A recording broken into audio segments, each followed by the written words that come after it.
We're all excited to see what he does, and we've heard from his peer group. We've heard from lots of people as it relates to Zion Williamson. Now let's hear from Zion himself. This is from earlier today after practice. It's been great, man. The city's beautiful. The people are beautiful as well. They welcome me. I feel like they adopted me a bit. They show love everywhere I go, and they just tell me that they can't wait for me to get back out there. Now, thinking back to your first game at Duke, how does this kind of compare to that? I don't know. I think it might be a little different magnitude to this one. It's my first NBA game. This is business now. It's different. Do you think there'll be a learning curve of some kind? How do you expect teammates to adjust to you, you to adjust to them? I think there will be a learning curve, but I don't think it'll be nothing dramatic. I think it'll be something where, I think we're pros. I think we'll just adapt maybe after a game or two. How good do you think you can be right off the bat? Man, do I even get to determine that, to be honest? My plan, to be honest, is to go out there and just contribute where Coach needs me. Zion, what specific ways do you think your body is better now prepared to handle the stress? Flexibility, I've been working on my landing a lot. I think those two things will help me a lot. Mentally, I'm sure this has been really exhausting and trying, especially because you're having to wait so long to play your first NBA game. What has kind of the voice been to you from people in the front office and on the team? That they're with me. That through all the hard stuff, they're going to be with me. And I think my mom as well.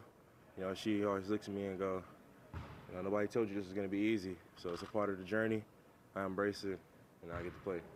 When you say working on your landing, what does that mean? How do you, land now? What changed? I think it's just not landing straight legs, just kind of don't let all my forces go into my legs. It's a lot of technical stuff. I really couldn't explain it to you, to be honest. I could probably show you on video better. But I did learn a lot about my body in this time period, and I came a lot from watching film and where to use my energy and, try to make smarter reads and not exhaust so much energy. How much pressure are you putting on yourself? Obviously you dreamed of this day your whole life going back to being a little kid, so is there any pressure you're putting on yourself just to live up to everything you imagined it would be? Not really putting no pressure on it at all. I love to play basketball, so I'm just looking to go out there, have fun, and compete. Don, did all your friends and family ask for tickets for the game? And do you plan on coming? I would hope so. They are my friends and family. I think the rehab workouts, they're long and strenuous. It was a lot of times when I just wanted to punch a wall or kick chairs because it's frustrating to not be able to move your body the way you want to, not to make any athletic movements. It's tough, especially since I'm 19 and I haven't even played my first NBA game. So it was tough, but I battled through it.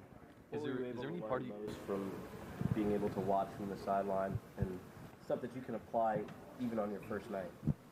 I think it was just attention to detail on defense. You can always look at a scouting report, but I think it's just a matter of the feel of the game and who you're guarding. Is there a part of this process where now that you're able to kind of look back a little bit, you feel like catching an injury like this at the time, as far as the longevity of your career is concerned, it could be a blessing in disguise at all? That's exactly what my mom said.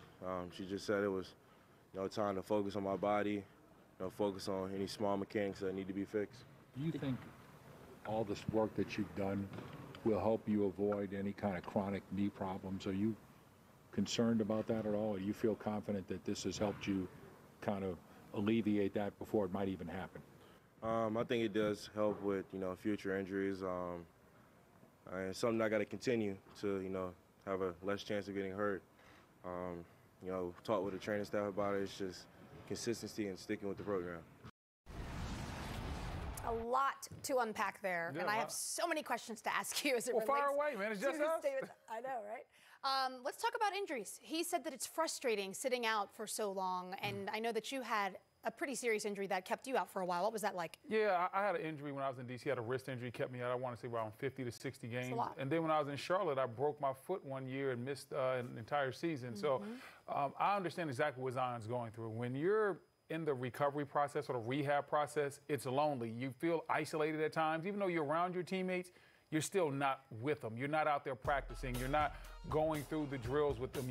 When practice starts, you go off on the side and you got to do your own thing, and you're not getting a chance to play basketball. You're doing stability exercises and all types of rehab with all types of bands and all that type of work. And it can be a very lonely process when you're rehabbing, especially if there's not another injured player there with you. It can be very lonely. They got you running in the pool and doing all these type of things, and it's a different type of workout for an athlete, because most NBA players, we just love to hoop. That's all we want to go out there and hoop. We want to play basketball. We want to work on our craft.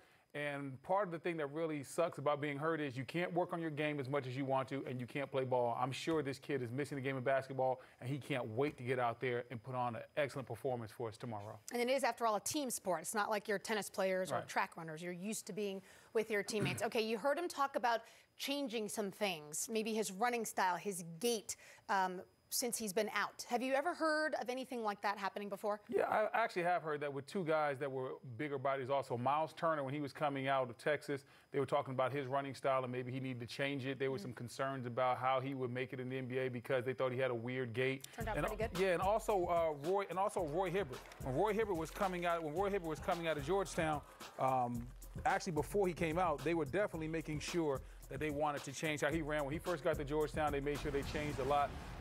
Being from that area where I played in D.C., Roy being from the DMV, I played against him when he was coming out of high school playing in summer leagues and stuff. So they definitely did a lot to change the way he got up and down the court. All right, so now Zion Williamson, we're expecting him to return tomorrow. What are your expectations for him? I think he's going to have a very good game. I think that, of course, he's not going to come out there and play 30 minutes. I think he's going to have some highlight dunks. That's just what he does. You've seen all the YouTube clips. I don't think he's going to have a lot of pressure on him because this isn't like he's coming out there for a team that doesn't have anything. You have Brandon Ingram, who might be the most improved player in the league this year. You have Drew Holiday, one of the most underrated players in the league. And you have a veteran like J.J. Redick that provides floor spacing. So there's a lot of good options out there. Zion's not going to have to do everything on his own. I think he's going to come out there and have a big-time effect on this game and have some highlight plays off the jump. Cannot wait. And, of course, they're well coached by Alvin Gentry. So stay tuned for tomorrow night's action. You don't want to miss that. Now, from one big to another, Shaquille O'Neal. Oh, yeah. That's a big body. Blue chips. He's got a lot of things going on here in the studios. One of them is story time with Shaq. So stay tuned. It's coming up next. Crowd. You don't hear that? What's that? Word. Yeah. Word. What? I You don't don't hear. hear that alarm? Nah. Get off my land. You passing that? Don't. What you? Wait. No. You just. I thought the line was right here. There you go. You like that better? I love that.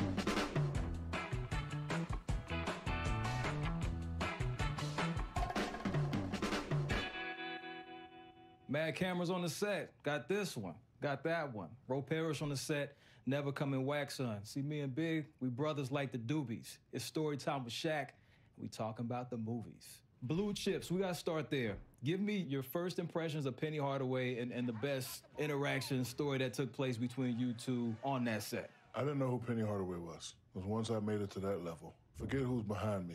I'm focusing on who's in front of me. So we're playing in Orlando, because we all used to play pickup. And this is skinny kid, they put him on my team. And I swear, if I put my hand up like this, the ball is there. So I'm like, okay, he nice. He must be, must be one of the kids from the neighborhood. Every time he was coming down looking for me. He wasn't even looking for a shot. He was looking for me. So I tell him, hey, man, I'm going to spin, throw the lob.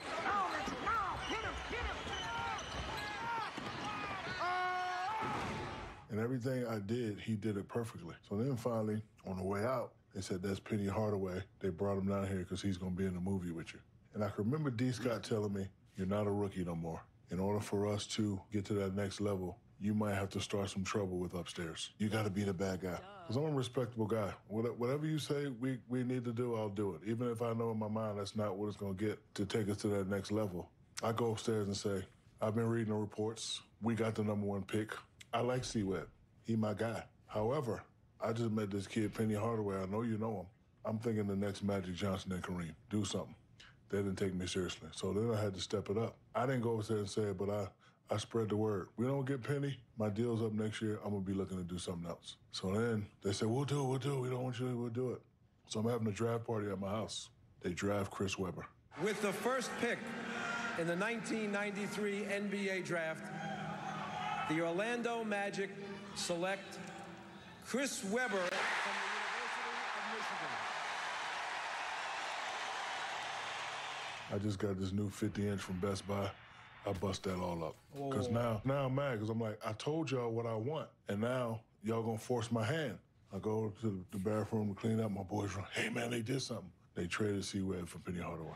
Orlando has traded the draft rights to Chris Webber to Golden State in exchange for the draft rights to Anthony Hardaway. So I knew that was going to be the beginning of the new Magic Johnson and Kareem. Would you ever consider doing a Blue Chip sequel? If they asked me to, yes. Really? Yeah. Who would you like to have? Is Penny coming back? I would say me and Penny come back. We'll be agents fighting against each other. I'll give all the young guys a shot. I'll get Kyle Kuzma in there. I'll get Kelly Oubre in there. I'll put Zion Williamson in there. And I'll put Candace Parker in there. Okay, Yeah. I like that. I like that. The whole movie thing, I'm that kid that wasn't talented at all, but I'm that kid that always had high hopes. I was the kid that used to be like, man, I want to be an NBA player.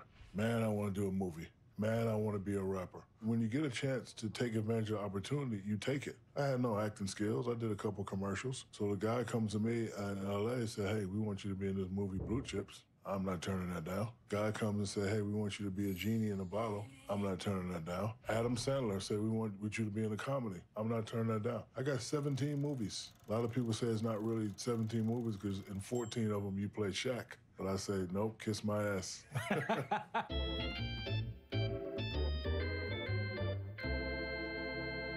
You mentioned that genie in a bottle. Kazam is the worst, best movie ever. I always do this trick with the kids.